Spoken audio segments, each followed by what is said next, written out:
Boa noite a todos. Em primeiro lugar, gostaria de agradecer o convite do Jassanã, da Maria, para esse projeto que a gente não pode cansar de elogiar, que é uma coisa primorosa, uma coisa super importante que ele tem feito. E, mais uma vez, eu estou aqui para tentar contribuir com um pouco que eu obtive em relação a meus conhecimentos acadêmicos. E, basicamente, meus conhecimentos acadêmicos são fundamentalmente derivados do conhecimento da comunidade de terreiro, né, das pesquisas que eu tenho feito, tanto para a cunho pessoal como a cunho mesmo acadêmico, né. E como antropólogo, eu acho que, fora ser de terreiro, fora ser de santo, né, eu acho que dentro da antropologia a gente tem a questão de que o que a gente pesquisa no nosso campo, o que a gente pesquisa junto com as pessoas que nos ensinam e nós traduzimos o conhecimento dela para a linguagem acadêmica, é sempre buscar devolver, sempre buscar restituir esse conhecimento que nós costumamos traduzir para a linguagem, digamos assim, mais acadêmica, mais objetiva, né? Mais articulada, e tentar devolver isso para as pessoas que nos ajudam a conhecer o campo antropológico, né? Não é apenas no candomblé que acontece. Então, a minha missão aqui também é parte de ser antropólogo, né? Sobretudo, o que eu propus apresentar aqui ao Jassanã, que foi uma sugestão das minhas filhas de santo, foi de falar um pouco da pesquisa que fiz para o meu doutorado em antropologia, né, que eu botei, um título, inclusive até outro, mas eu coloquei uma versão mais curta do título da minha tese na apresentação, né, quer dizer, branco tem santo, né, que na minha tese está dizendo branco não tem santo, que é uma das frases que normalmente a gente escuta dentro do candomblé em relação a esse cruzamento entre raça e religião, né. Eu acho que, antes de mais nada, como introdução, como a gente vai falar de raça, para a gente, então, entender, que, pelo menos o meu entendimento, é que raça, enquanto um conceito objetivo ou científico, não existe. Não existe raça biologicamente constituída, né? O que existe no máximo, nas espécies animais tampouco existe raça, né? O que existe no máximo são cachorro, gato, cavalo, né, ovelha, que são raças que foram inventadas pelo homem. No momento que foram domesticados os animais, foram sendo inventadas raças através de misturas que foram feitas em cativeiro. Aí se inventaram essas raças, né? São como se fossem artefatos humanos, as raças nas espécies de animais domésticas, né? Na nossa espécie, na espécie humana, nós nos constituímos como espécie também como um artefato. Nós, como se fôssemos comparar o lobo e o cachorro, comparar o símio ao homem, né? Nós somos como uma espécie de símios acachorrados, digamos assim, né? Quer dizer, nós não diferenciamos tanto dos chimpanzés e dos orangotangos, apenas alguns detalhes que nós mesmos criamos em nós mesmos. Fomos enquanto espécie Homo sapiens, nós já somos uma raça. Dentro do Homo sapiens não existem raças. Existem diferenças morfológicas entre populações de diferentes partes do mundo, em diferentes ambientes, mas a nossa diversidade biológica é mínima. Existe mais diversidade biológica num bando de chimpanzés, numa dada região da África Central, do que em toda a espécie humana. Então, nós não temos raça. Raça é, sim, um efeito de certos fenômenos sociais e históricos, principalmente a partir de 500 anos atrás, ainda que antes se falasse de raça, mas era um conceito mais fluido, né? A pessoa, por exemplo, no Antigo Egito se falava de raça, mas se a pessoa se vestisse como egípcio, falasse como egípcio, respeitasse a religião egípcia, já era de raça egípcia, não importa a cor que tivesse, né? Já era considerado egípcio, ponto, né? Mas essa questão de que você tem uma linha de separação, que você separa pessoas de uma raça e de outra, é uma coisa muito recente. Sobretudo, que essa ideia de raça que temos é uma ideia que está vinculada a dizer que há uma parte da humanidade que é superior a outra por causa de sua raça e vice-versa. Outra parte que é inferior a outra por causa de sua raça, que nasceu inferior e vai morrer inferior, ou nasceu superior ou vai morrer superior. Não por causa de uma questão biológica, mas por questões históricas, por questões vinculadas tanto à escravidão moderna como ao colonialismo, né? De você criar mecanismos ideológicos para sustentar esse tipo de contexto histórico da escravidão como o colonialismo. Então, as raças que serão escravizadas são aquelas raças inferiores que não conseguem se desenvolver por si. As raças que serão colonizadas são aquelas raças inferiores que não conseguem fazer nada sozinhas, nunca vão evoluir sozinhas. Então, precisa de uma raça superior, mais evoluída, que vai fazer isso tudo, que vai explorar o seu trabalho ou explorar as suas terras, né? Então, destituir a outra parte da humanidade daquilo que possui por ser de uma raça inferior. Isso é um conceito histórico e social. Claro que, enquanto realidade, é algo real, porque tem efeitos até hoje. Até hoje, a cabeça das pessoas ainda está programada para acreditar nisso. Até hoje, isso tem efeitos. Então, a raça, mesmo não sendo um conceito objetivo, mesmo não sendo um conceito biológico, é uma verdade. Existe e tem efeitos na vida das pessoas, né? Eu acho que desconstruir esse conceito é algo trabalhoso, é algo de você superar 500 anos de história, 500 anos de enfrentamento, de você constituir uma ideia de uma espécie de não-irmãos, que você tem ali pessoas que são menos pessoas do que as outras, né? Isso é você tentar desconstruir essa ideia de raça para poder consertar os seus efeitos, que são reais, que são, enfim, reais, né? Tendo dito isso, eu acho que, como se trata de uma questão ideológica, a questão da raça, ela atravessa todas as experiências sociais de cada sujeito social, de cada indivíduo. Todos nós, quando vivemos nas nossas vidas, nas nossas vivências, nós trazemos dentro de nós essa ideologia da raça. E nas religiões não é diferente. E no candomblé, tampouco, não é diferente, né? Quando eu me propus a fazer um doutorado para tratar da questão da raça no candomblé, eu fui justamente em cima dessas frases que de vez em quando a gente ouve, né? Branco não tem axé, branco não tem santo, né? Essas coisas que de vez em quando a gente ouve, um pouco para poder delimitar a diferença de acesso a diferentes raças, ao axé ou à própria religião, né? Então, isso sempre foi para mim uma charada, porque a gente entende religião, toda religião tem um propósito universal. Cada religião foi constituída para atender todas as pessoas. Não existe raça em religião nenhuma, né? As religiões são universais por definição. Então, por que no candomblé existem pessoas que falam esse tipo de coisa, né? Então, foram 5 anos de pesquisa, né? Algumas coisas que eu já havia também pesquisado antes. Então, eu fui chegando a algumas conclusões. Em primeiro lugar, o candomblé, enquanto religião, dentro da experiência brasileira, né, se constitui uma espécie de sub-religião. Isso por quê? Isso porque é atribuído ao candomblé o fato de pertencer à raça negra, pessoas vindas da África e, quase coincidentemente, que embora não seja uma coincidência, que na África tem brancos e tem negros, né, mas como sendo uma religião negra, né, e não simplesmente uma religião de matriz africana, mas uma religião negra. Então você tem que entender o que é ser negro no Brasil, para entender qual o lugar do candomblé no Brasil, né? Quer dizer, o fato de ser negro no Brasil, você tem a marca do estigma do passado escravista, do estigma social que inferioriza a população negra no Brasil, e a religião que é atribuída também a essa raça, né, também retoma esses estigmas, retoma essas marcas de inferioridade. Ou seja, não é uma religião que não é necessariamente uma religião a partir dessa perspectiva.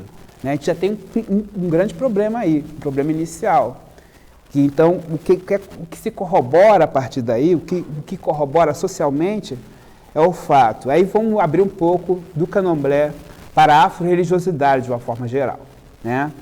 É o fato que a gente conhece na sociedade brasileira de que pessoas que são adeptas das religiões hegemônicas de matriz cristã e que, ao mesmo tempo, frequentam os terreiros, que vão buscar serviços mágicos ou outros tipos de favores que não conseguem nas suas religiões de matriz cristã, que seriam as religiões públicas. Vão conseguir lá na porta dos fundos da religiosidade. Né? Não vão lá na igreja pedir para tirar emprego de fulano, tirar marido de ciclano, né? Arrumar, acabar com a vida de fulano dentro da igreja. Vai botar pedido lá em santo para fazer isso. Vai pedir, vai lá na casa, vai no macumbeiro. Né? Porque, então, existe essa questão no Brasil de que você tem uma religiosidade especializada, aquela que a pessoa vai assumir como sendo pública e aquela que vai assumir como sendo seu segredinho sujo. Né? Da mesma forma que você tem a esposa oficial, que você desfila com ela em público, e a amante que vai te dar o seu gozo. Né? Quer dizer, nesse sentido dessa duplicidade religiosa que possibilita a inexistência dessa fronteira tácita entre religiões. Então, o candomblé seria como as religiões afro, de uma forma geral, seriam como substratos religiosos. Por isso que há uma certa, sempre houve, apesar de todas as perseguições que existiram, sempre houve uma certa permissividade para que continuasse existindo essas religiões. Né? Quer dizer, as pessoas de dentro da religião lutavam, resistiam pelas perseguições, mas havia nas elites sociais brasileiras aqueles que promoviam, que davam a mão para a religião, porque viam como uma coisa útil. Da mesma forma, é claro que é uma comparação que alguns podem achar ofensiva, mas mutatis mutandis, assim, de uma forma, digamos assim, similar ou correlata o fato de você condenar a prostituição e ter a zona de prostituição em cada cidade brasileira. Né? Permitir que haja, apesar da igreja falar contra, apesar de proteger, falar o discurso das famílias e tudo mais, toda cidade tem uma zona de prostituição.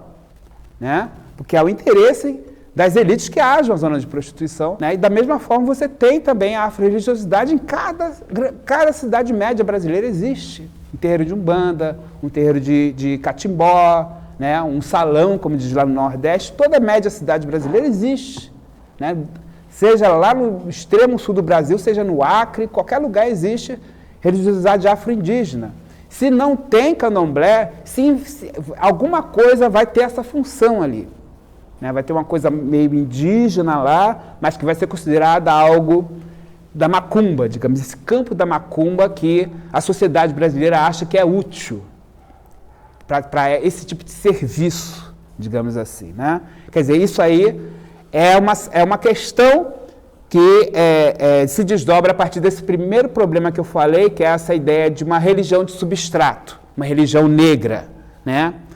A segunda questão, que talvez derive dessa, mas de uma outra forma, talvez de uma forma meio invertida, é o fato de que o candomblé, uma vez identificado como religião negra, muitas pessoas que se identificam como negras também buscam se identificar com o candomblé ou com a afro-religiosidade de uma forma mais ampla. Né? Então, é uma espécie de via de retorno, né? Uma via de retorno que vai em direção a uma questão de identidade do adepto que se considera como parte da afro-religiosidade, se considerar também, não apenas professando uma fé de origem africana ou de origem negra, mas também aqueles que se identificam como negros também se identificando com aquela fé.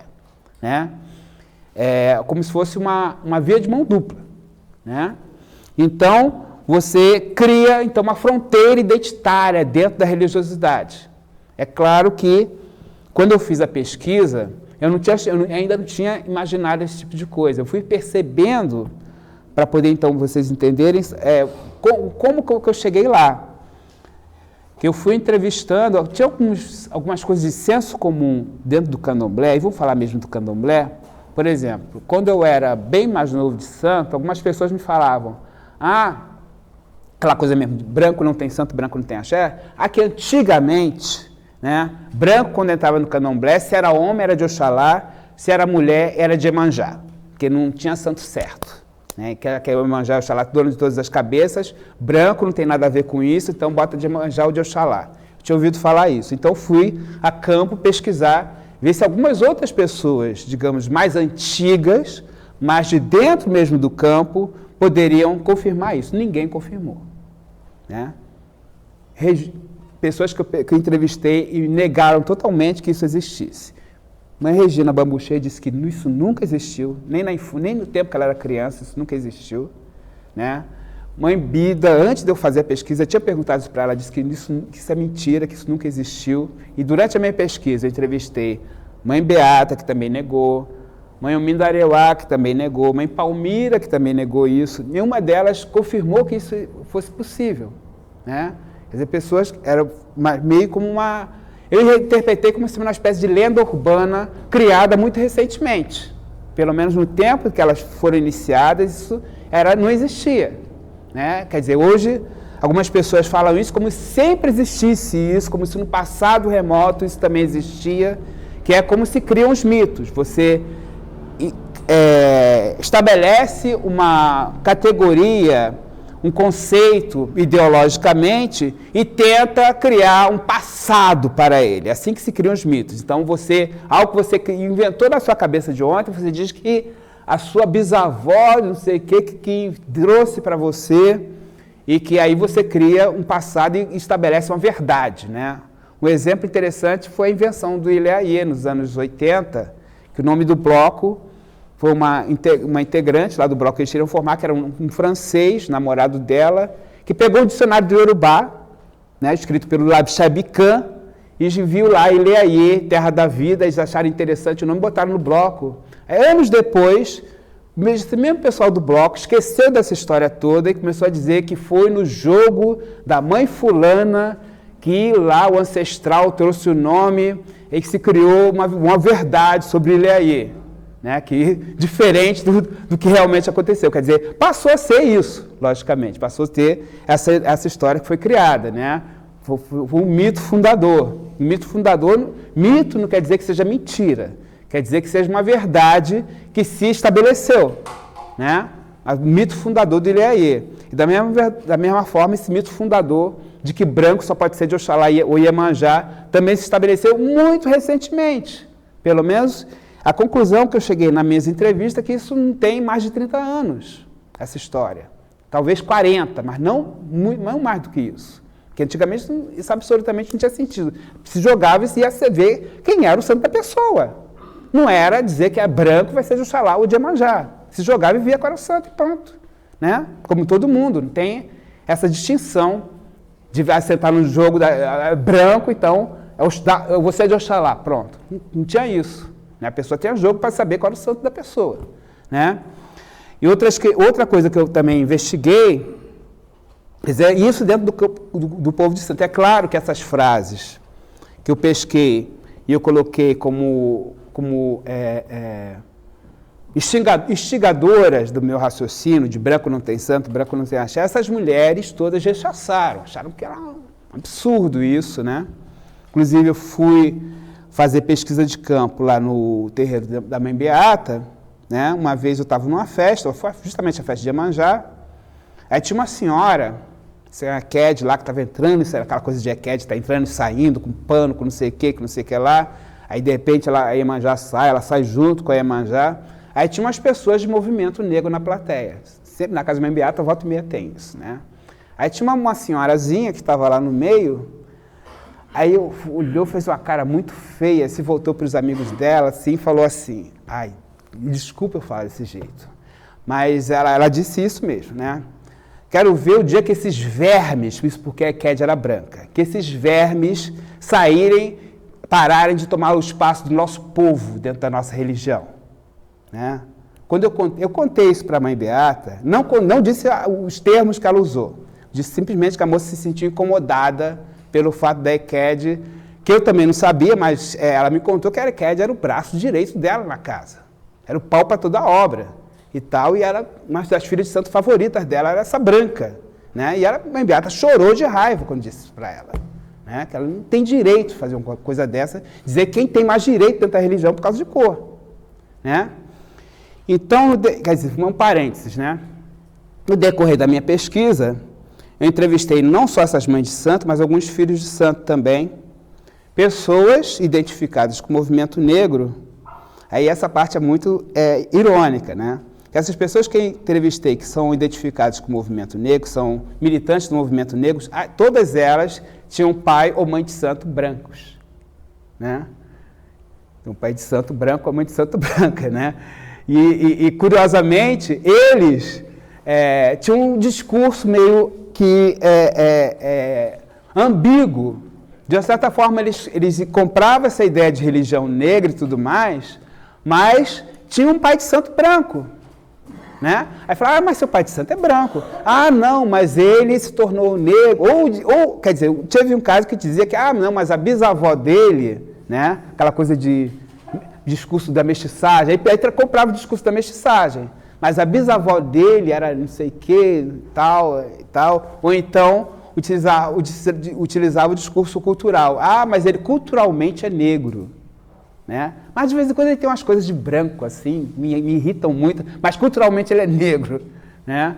Quer dizer, não sei se eu não cheguei a pesquisar, porque aí não era o âmbito da minha pesquisa, por que de repente essas pessoas foram parar nas mãos de um pai de santo branco. Não cheguei a pesquisar isso porque não era meu interesse de pesquisa na época, mas coincidentemente isso ocorreu, né? Que isso foi uma coisa que me esclareceu em relação a outras, inclusive em relação à ambiguidade até mesmo das frases nas quais comecei a minha pesquisa. Porque algumas pessoas, uma delas eu até posso dizer quem foi dona falecida Olga de Alaqueto, que diz que branco não tem santo, né? Por que essas pessoas dizem isso? Será que elas são racistas? Até onde vai o preconceito racial delas, né? Quer dizer, então ao invés de eu rotulá-las como racistas, tendo em vista a fala dessas pessoas que eram de movimento negro, mas que tinham um pai de santo branco, é perguntar até onde vai o preconceito racial, né? Quer dizer, então eu entendi essas frases não como expressão do fato dessas pessoas serem racistas, que eu absolutamente acho que não eram, né? Mas que é um fato de uma performance de marcação de lugar dentro do candomblé. Porque você tem... Aí eu fui olhar para uma outra pesquisa feita em São Paulo, pelo Wagner Gonçalves, né? Que você tem a linha inversa disso.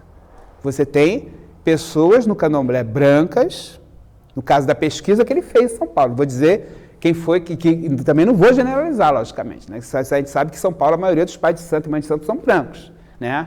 Mas esses que ele pesquisou, ele e a falecida Rita, né? Eles pesquisaram que haviam pessoas racistas contra negros dentro do candomblé, que tratam os negros de forma diferente, né? Que os negros ficam meio que são mais minoria, ficam meio que isolados dentro da religião, né? Que é o candomblé, né? Que algumas coisas derivadas disso, né? De não ver, tem duas coisas aí. Uma, de olhar para as manifestações espirituais, seja orixá, vodum ou enquice, não como entidades ancestrais negras, mas como energias, né? Energias sem cor, né? E isso de um lado. De outro, que eu acho que é o mais predominante, quer dizer, tem esse lado um pouco meio esotérico e tal, mas tem um outro lado que é mais predominante, é de olhar para essas energias ancestrais, orixás, voduns e inquices, não como negros, né, mas como africanos. É aí que eu tive que fazer um desvio na minha pesquisa e descobrir que existe sim uma distinção cultural, ideológica entre o que é negro e o que é africano, né? Normalmente, quando se fala de negro, quando se busca entender esse conceito negro, está sempre normalmente falando do contexto nacional, do contexto da escravidão, do contexto que envolve a questão da discriminação racial. Estou falando de raça, né? Então, você tem a questão da inferiorização, né? Tem a questão daquele que então você inclui, no caso de São Paulo, né? Que é a pesquisa lá do Reginaldo Prandi. Tem a coisa do Nordeste, né? Nordeste, os baianos, né? Baiano em São Paulo é diferente do que é baiano no Rio, baiano em São Paulo é nordestino em geral, né? Então, os baianos que seriam inferiores, que estão vindo para São Paulo, em oposição aos africanos. Então, a gente entende por que essa coisa dos africanos tomaram corpo lá em São Paulo, dessa coisa da Ixexé Labá, né, que se diz, né, que é a religião tradicional iorubá, que chegou com peso lá em São Paulo, e se torna E são brancos que seguem isso. Normalmente, são pessoas brancas que às vezes são de candomblé, ou às vezes não são de candomblé, entram direto para a tradição africana, sem passar pelo candomblé. Às vezes passam pela Umbanda, mas não passam pelo candomblé e vão para a tradição africana, porque não são negros, são africanos, é uma coisa estrangeira. É uma coisa que tem um valor porque vem de fora. E você entra naquela outra coisa brasileira do canibalismo, da antropofagia, de achar que aquilo que vem de fora que é bom. Aquilo que vem de dentro, que vem do interior, que vem do Nordeste é ruim, é inferior, né? Então você dá valor ao africano. Então o orixá, o vodum, o enquice é africano, não é negro. Aí tem uma diferença de categorias aí. É interessante a gente pensar que aparentemente parece a mesma coisa, mas não é. Né? Quando a gente aciona essas categorias, a gente aciona de forma diferenciada para criando essas separações. Né? Por isso que é possível que a pessoa negra entre para o candomblé num contexto desse e é discriminada. Quer dizer, não é negro africano, mas o negro paulistano mesmo. O negro paulista entra para uma casa de santo e é discriminado, né, pelos brancos que estão lá dentro. Né? Quer dizer, a gente tem uma situação invertida. Aí sim, a gente chega lá para a questão, porque eu estava falando aqui de racismo e discriminação racial, a partir daí a gente entende que há uma sutil diferença entre uma coisa e outra. O racismo, ele se baseia numa ideologia que diz que há raças superiores e raças inferiores, isso indivíduos que, de acordo com a sua pertença de raça, são superiores ou inferiores, seja inteligência, seja em moral, seja esteticamente, etc. Né? A discriminação racial entende também a diferenciação racial, reconhece, mas não necessariamente vai entender em termos dessa hierarquia de superiores e inferiores. Vai discriminar porque é diferente racialmente.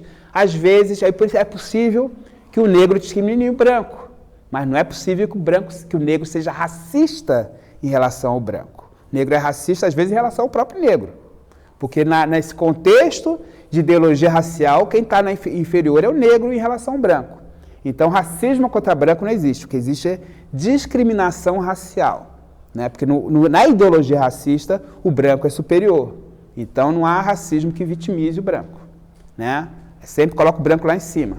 Né? Mas a discriminação racial é contra qualquer um que você entenda como sendo de uma raça diferente, seja branco, seja negro, etc. Então, a questão do racismo é mais insidiosa, que a questão da discriminação racial, né?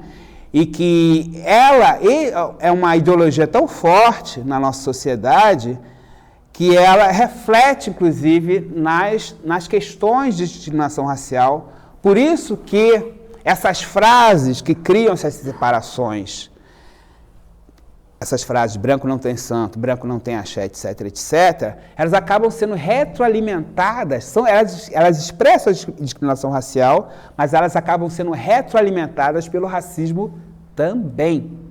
Né? Ou seja, você coloca um espaço específico para brancos a partir dessa raça, você cria uma compartimentação racial a partir do efeito dessas frases, mas essa compartimentação, quando é retroalimentada pelo racismo, ela vira uma espécie de tiro na culatra. porque as pessoas o negro às vezes que vai dizer essa frase para compartimentar o branco, algumas vezes, né, acaba colocando o branco lá em cima, né? Quer dizer, vamos entender aqui, né, quando eu falo o branco e o negro, né, estou falando assim de uma forma bastante abstrata, mas concretamente não existe o branco, não existe o negro, existem pessoas, né? Essa coisa abstrata de o branco ou o negro acaba tendo efeito na vida das pessoas, acaba tendo efeito na vida dentro de cada terreiro, dentro de cada contexto onde os terreiros de candomblé existem, né? Eu acho que como a raça, a questão da raça, como eu falei, ela é social, ela não é objetiva, cada contexto social diferente vai ter a sua concepção de raça diferente. A gente sabe de uma forma assim, bastante extrema que nos Estados Unidos, né, por exemplo, o Beto seria considerado negro. O Jassanã seria considerado negro nos Estados Unidos. Aqui não. Aqui a raça é diferente. Aqui tem um outro contexto de raça. Mas e dentro do Brasil, a gente também tem pequenas diferenças entre o que é negro e branco. No Sul é um pouco mais radical do que no Nordeste. No Nordeste você tem a categoria moreno, que você resolve dizer que não existe negro. Negro é só aquela pessoa que você não gosta, né? Mas a pessoa que você gosta é moreno, né? Então você tem essas categorias diferenciadas dentro do Brasil. Tendo essas categorias diferenciadas dentro do Brasil, cada lugar, cada terreiro, cada axé, em termos desses valores, dessas compartimentações, vão apresentar problemas diferenciados, né? Eu não tive oportunidade, na minha pesquisa, de fazer um trabalho de campo amplo a esse ponto, de ir em cada lugar e ver como é que isso ocorre. Eu pude fazer só um pouco aqui, com alguma informação da Bahia e de São Paulo. Não pude ver de uma forma assim muito mais ampla. Mas o que tudo isso coloca, o que toda essa loucura racial, é uma loucura racial. Racismo é uma loucura, é uma doença mental, né? Eu acho que teve uma psiquiatra estadunidense que disse que é uma doença que queria classificar como doença mental o racismo, né?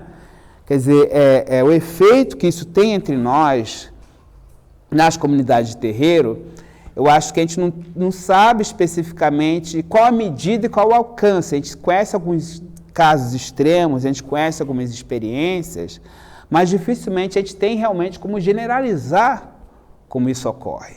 De ter uma teoria geral sobre essa questão racial nos terreiros, né? A gente tem como buscar pistas em cima de algum desses dados culturais que eu consegui investigar, né?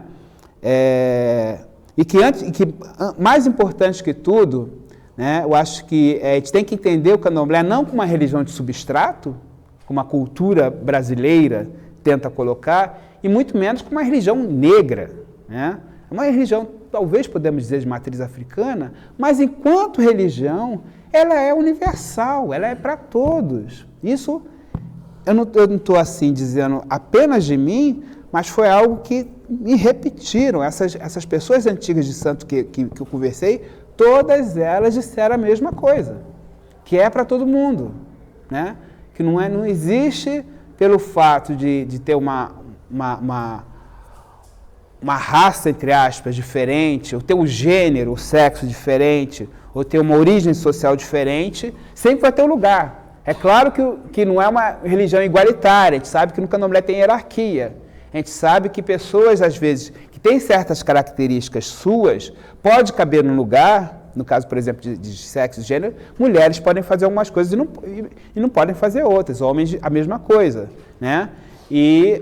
Mas vai ter um lugar ali dentro. É universal. O orixá é para todos. O orixá foi uma criação africana, o Yorubá, como o Inquice, é uma criação dos povos Bantu, os Voduns, a criação dos povos o Efon, mas é para todos que estão ali buscando soluções para suas aflições, buscando um esclarecimento espiritual, buscando autoconhecimento, né? Então, só para poder enfatizar a minha conclusão, é que essas frases, por mais que choquem a gente, elas não refletem racismo das pessoas que vieram, que as enunciam, que dizem essas frases. Refletem, no máximo, uma discriminação racial localizada. Naquele momento que elas enunciam a frase, elas estão querendo dizer alguma coisa sobre o lugar delas mesmas na religião. E não estão dizendo aquilo que a religião tem que ser assim. Porque em outros momentos, a gente vê elas se comportando de maneira que não está concordando com o que elas disseram. Né? Elas estão raspando o filho de santo. Dizem que branco não tem axé, mas estão lá raspando o filho de santo branco. Dizem que branco não tem santo, mas estão raspando o filho de santo branco. Né? Senão, quer dizer, no momento no momento acredita naquilo, mas no momento mais específico não acredita não. No momento realmente que está ali atuando religiosamente, ela deixa de acreditar naquilo. Né? Em todos os casos, pelo menos as que eu localizei dizendo essas frases, foram a mesma coisa. Elas acreditavam, no fundo, em termos da sua atuação ritual, em termos da sua ação religiosa, sacerdotal, no que as outras sacerdotisas antigas disseram, que o candomblé é para todos. Então, estou aberto aqui para os debates.